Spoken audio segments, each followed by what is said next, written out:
All right, so some of you may have seen the latest poor black man, oh, poor black man video.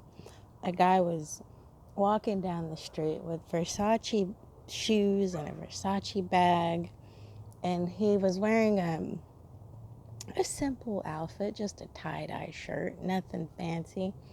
And he got basically stopped by the police, and they wanted to get his ID, figure out what the hell's going on, why he has this Versace bag while he looks kind of poor. Yeah. So they let's pretend I believe this story. I'm supposed to get outraged that the police are doing their job. Police have to profile people because that's how they work. That's their job. That's what they're supposed to do. For example, I'm here in my front yard. We have some white meth heads that run around here, and I profile them. I look at their skin, I look at their teeth, I look at their clothes. We got one guy that is, you know, probably drunk, but I'm just watching out because, it's important to me. My car's out front. I live here. I want to know who's in the neighborhood. And if somebody looks sketchy, I keep my eye on them, especially as they're walking by my car. I profile them based on how they look. So, in Beverly Hills, I would think that people probably want to dress up a bit more, call me crazy. But wouldn't you want to dress up a bit if you're walking down Rodeo Drive? Not saying that you got to prove anything to anyone, but when I go to a nice restaurant, I try to dress nice. I just think that you get treated better. I think that, in some places there's a dress code. You won't even get in if you're not dressed nicely enough. Doesn't matter what color you are. And you just need to toe the line. And people have standards, that they want to keep for their establishments. And people have standards that they want to keep for their neighborhoods.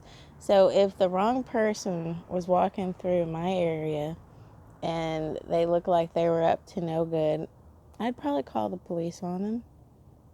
When I go into a store and they perhaps give me a little bit of a long look, just kind of feeling me out, I totally understand. They've probably had someone in there, maybe that was my skin color or looks like me, that did something wrong, maybe stole something.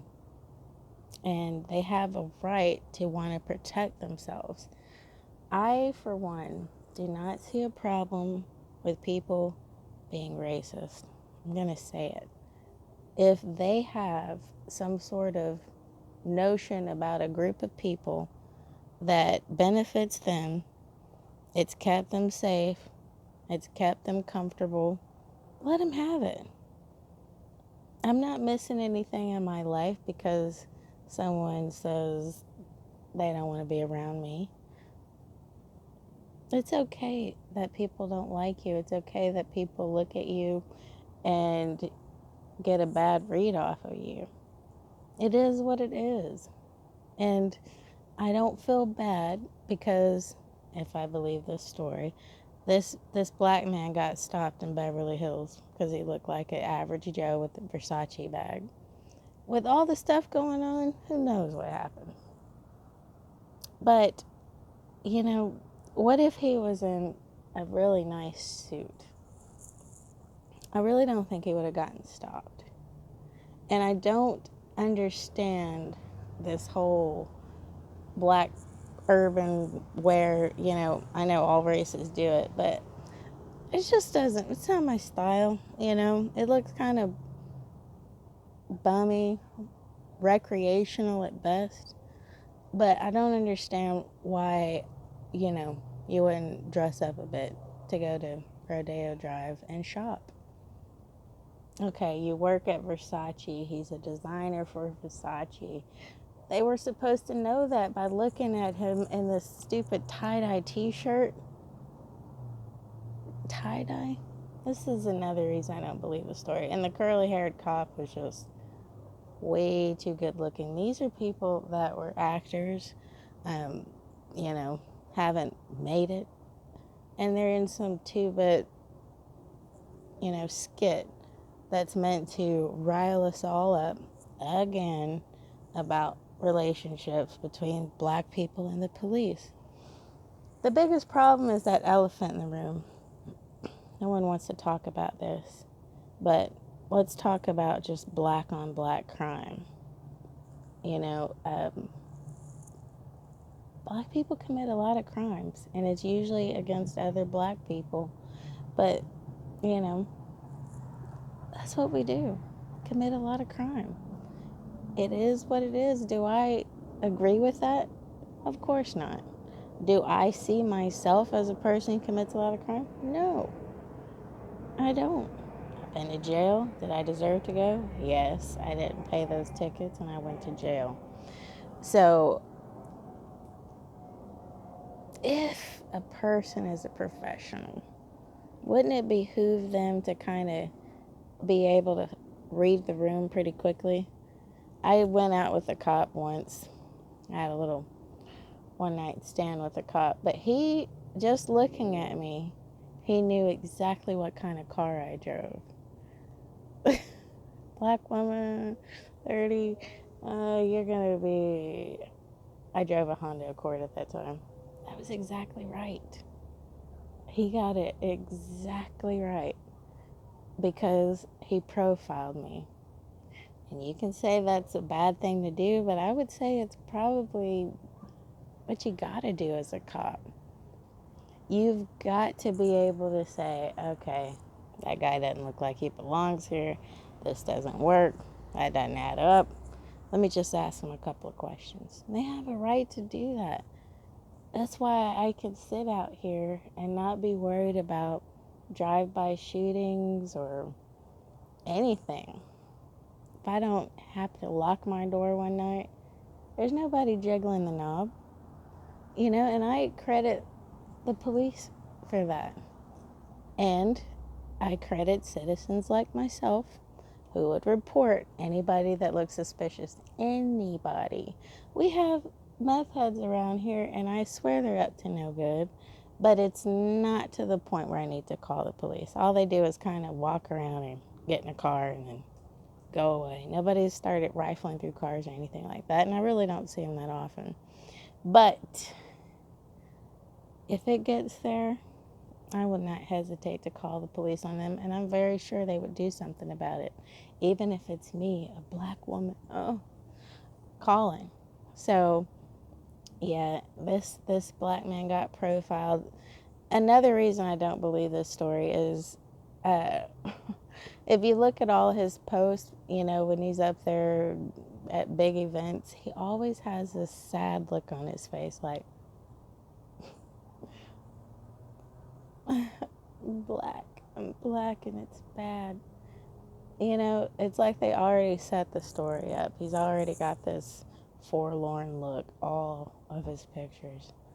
Just not buying this story. I know we're supposed to all be up in arms all the time, emotional. People got very upset with me when I mentioned that he just doesn't really look the bill. He doesn't really look the part. This reminds me of those dudes that went into Starbucks and didn't order anything, and they were asked to leave another probably fake story.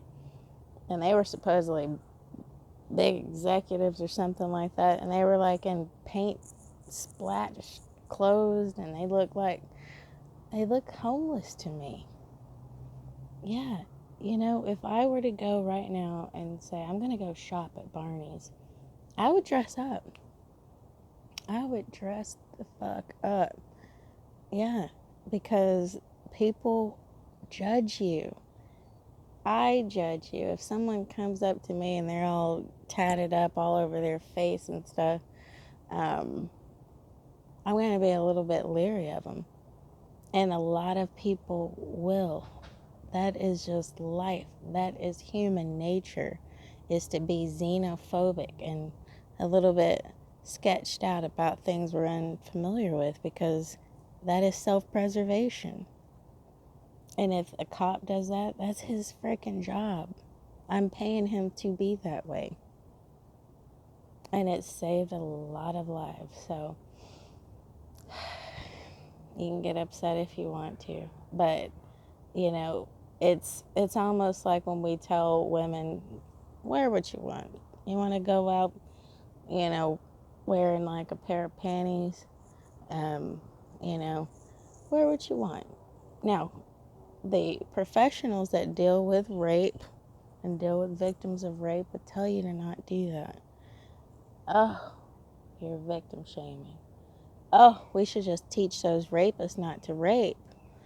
Or should we help these women kind of mitigate their risk by telling them how to not be a target? If you're a black person out there, I would encourage you to sort of disavow from black attire. If you look like you're about to go play a game of basketball, don't go to a very nice restaurant. Find a pair of slacks, find a nice button-down shirt, find some nice shoes. I shouldn't have to even say this. You should look at pictures of black people from history. Look at how nice they were dressed. Oh, it's like being in Europe.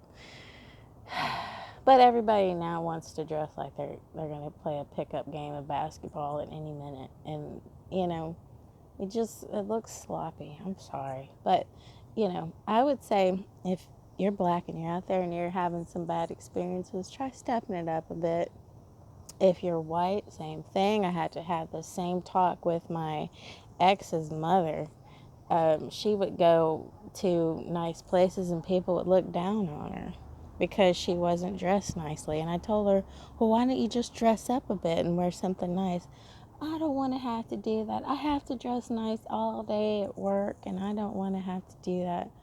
All right, well, expect people to keep treating you like shit because you look about one step from trash already. You know, you're going to have to doll it up, sweetheart.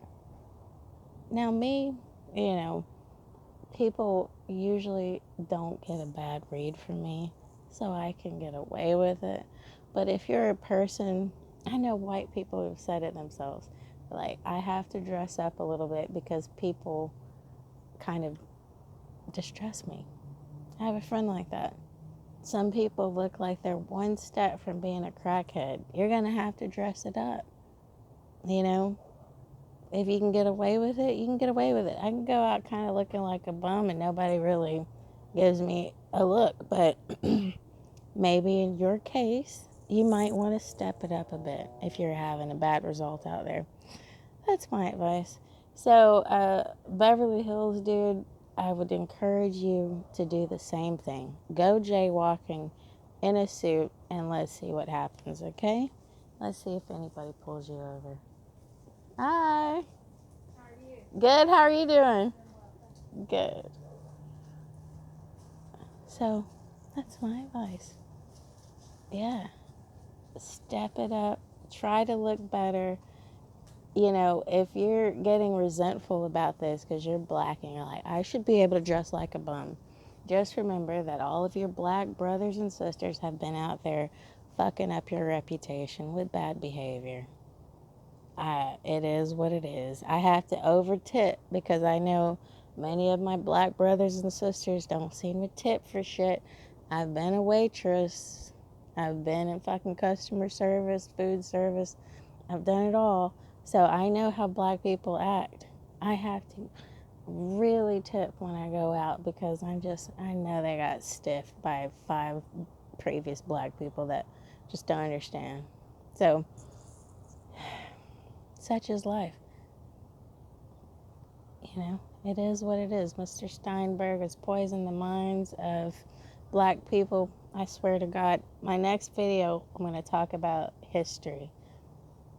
And we can go back to when black people were people, not jigaboos. And I miss those days. I give thanks that my mother raised me in such a way that, these things are second nature. But, being raised in the hood, I understand, man. You don't know. But this is an educational video. Start dressing up, dress well, be nice to people, don't bark orders at the waitress, and tip 20% at least. Okay? All right, that's my advice. So, thank you guys so much for watching. I'll be back soon, and I really appreciate you coming back. Thank you for all the support and the comments and the emails. Sorry if I haven't gotten back to you. It can be a little daunting answering emails. I don't know why. Getting better, working on it. And if you were ever interested in how to make amazing dreadlocks, please check out my description box. The book about how I did create my hair is now in print, and I'm very excited about that. So give that a look. And I'd like to say thank you to Michael, who has supported this video. Thank you to my Patreons. You guys mean a lot to me. I really appreciate your support, and I'll see you next time.